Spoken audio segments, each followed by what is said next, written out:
आप सभी को प्रभु यीशु के सामर्थी नाम में शालोम। आज हम परमेश्वर के वचन से यीशु में बने रहने का परिणाम के विषय में शिक्षा को लेंगे। पिछले वीडियो में हमने यीशु में बने रहना जो प्रत्येक व्यक्ति का व्यक्तिगत जिम्मेदारी है के विषय में 3 अलग अलग पॉइंट्स में कि कैसे हम यीशु में बने रह सकते हैं शिक्षा लिए थे। यदि आपने उस वचन को नहीं सुना है, इस वीडियो के डिस्क्रिप्शन पर उसका लिंक दिया गया है।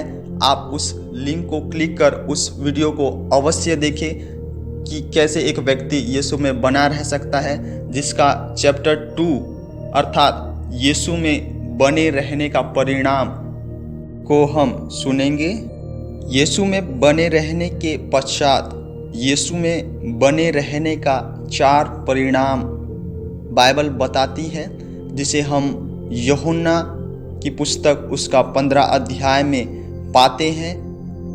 यीशु में बने रहने का सबसे पहला परिणाम है आत्मिक बढ़ोतरी, स्पिरिचुअल ग्रोथ। एक व्यक्ति आत्मिक जीवन में तब तक बढ़ नहीं सकता जब तक वह यीशु में बना हुआ न हो, क्योंकि 4 पद में यीशु कहते हैं कि तुम मुझ में बने रहो और मैं तुम में। जैसे डाली यदि दाखलता में बनी न रहे तो अपने आप से नहीं फल सकती, वैसे ही तुम भी यदि मुझ में बने न रहो तो नहीं फल सकते।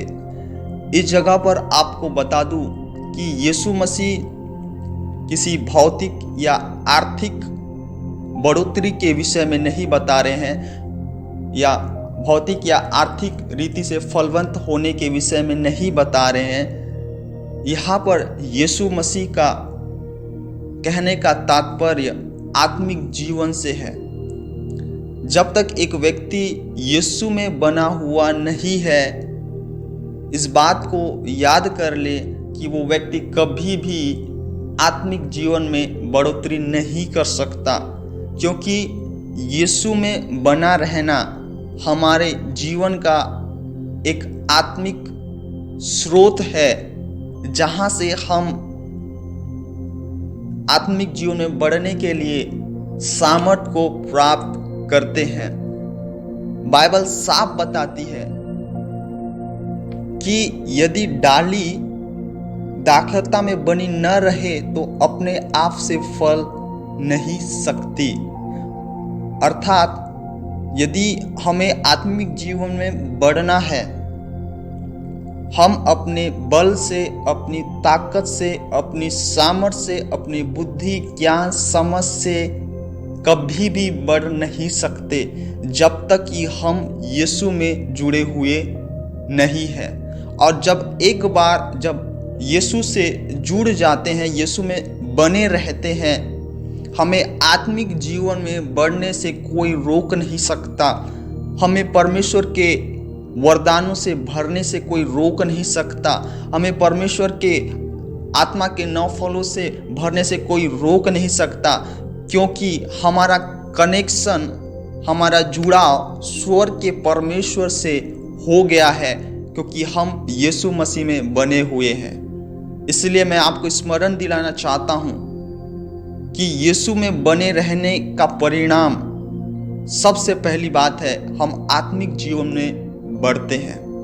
यदि हम यीशु में बने हुए नहीं हैं और कोशिश करते हैं कि यीशु में आत्मिक बढ़ोतरी करें, यह कदापि नहीं हो सकता। इसलिए हमें यीशु में बने रहना बहुत जरूरी है। दूसरा परिणाम, यदि हम यीशु में बने हुए हैं, परमेश्वर हमारी प्रार्थनाओं को तुरंत सुनता है। जैसे कि 7वां पद में यीशु कहते हैं, यदि तुम मुझ में बने रहो और मेरा वचन तुम में बना रहे तो जो चाहो मांगो और वह तुम्हारे लिए हो जाएगा। जब हम यीशु में बने रहते हैं, हमारा घनिष्ठ संबंध परमेश्वर से बन जाता है। हमारा घनिष्ठ संबंध यीशु से बन जाता है, जो खुदा कहता है कि मांगोगे तो तुम्हें दिया जाएगा, ढूंढोगे तो तुम पाओगे, खटखटाओगे तुम्हारे लिए खोला जाएगा। जो कहता है मुझसे प्रार्थना कर तो मैं तुझे बड़ी बड़ी और कठिन बातों को बताऊंगा जिन्हें तू अभी नहीं समझता। वो परमेश्वर हमारी प्रार्थनाओं का उत्तर तुरंत देता है। क्योंकि उदाहरण के लिए यदि एक अजनबी व्यक्ति आपके पास 5,000 की सहायता के लिए आता है तो आप उसे 5,000 तुरंत निकाल कर नहीं देंगे, क्योंकि आप उसे नहीं जानते। लेकिन अगर एक व्यक्ति जिसे आप प्रतिदिन मिलते हैं और उसे अच्छी रीति से जानते हैं, यदि वो आपसे 5,000 की सहायता के लिए आता है तो आप अवश्य उस व्यक्ति को 5,000 देंगे, क्योंकि आपका और उसका एक घनिष्ठ संबंध है। वैसे ही जब हम यीशु के साथ घनिष्ठ संबंध रखते हैं, यीशु के वचन में बने रहने के द्वारा यीशु हमारी प्रार्थनाओं का उत्तर तुरंत देता है। यदि हमारे जीवन में बहुत सारी प्रार्थनाएं हैं और उन प्रार्थनाओं का उत्तर नहीं मिल रहा है, अपने आप को जांचने का जरूरत है कि क्या मैं यीशु में बना हुआ हूं या यीशु मसीह का वचन मुझ में बना हुआ है कि नहीं। जांचने की जरूरत है, क्योंकि कई बार ऐसा होता है कि हम यीशु में बने हुए नहीं हैं, उसका वचन हमारे जीवन में बना हुआ नहीं है, इसलिए कई प्रार्थनाओं का उत्तर तुरंत हमारे जीवन में देख नहीं पाते। इसलिए जो व्यक्ति यीशु में बना रहता है उसका दूसरा परिणाम है कि परमेश्वर हमारी प्रार्थनाओं को तुरंत सुनता है, क्योंकि उस व्यक्ति का घनिष्ठ संबंध परमेश्वर के साथ बना हुआ है। तीसरा परिणाम यीशु में बने रहने का। 11वें पद में यीशु कहता है कि मैंने ये बातें तुमसे इसलिए कही है कि मेरा आनंद तुम में बना रहे और तुम्हारा आनंद पूरा हो जाए। तीसरी बात, यीशु मसीह में बने रहने से यीशु मसीह हमें अपने आनंद से भरना चाहता है। और मैं आपको बता दूं कि आनंद और खुशी में अंतर होता है।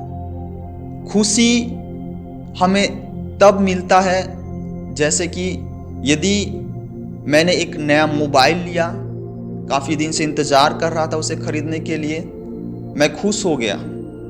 अगर वो मोबाइल टूट जाता है, अचानक हाथ से छूटकर गिर जाता है, टूट जाता है, तो हमारा खुशी जो उस मोबाइल के कारण जिसे हमने खरीदा था, जो खुशी हमारे जीवन में था, उस मोबाइल के टूटने के कारण चला जाएगा और हम निराश हो जाएंगे।